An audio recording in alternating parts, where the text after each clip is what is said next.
لا شريك له ونشهد أن سيدنا ومولانا محمدا عبده ورسوله صلى الله عليه وعلى آله وأصحابه وبارك وسلم تسليما كثيرا كثيرا أما بعد فأعوذ بالله من الشيطان الرجيم بسم الله الرحمن الرحيم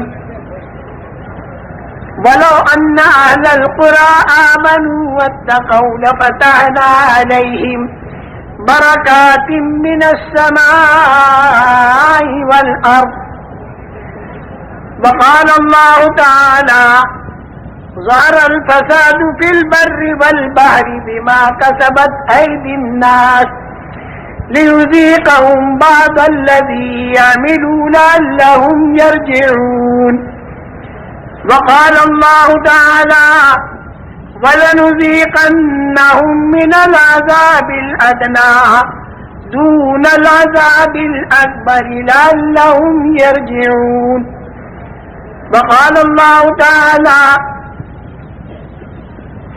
حتى إذا جاء أحدهم الموت قال رب ارجعون لعلي أعمل صالحا فيما تركت كلا إنها كلمة هو قائلها ومن ورائهم برزخ إلى يوم يبعثون وقال الله تعالى ربنا أمتنا اثنتين وأحييتنا اثنتين فاعترفنا بذنوبنا فهل إلى خروج من سبيل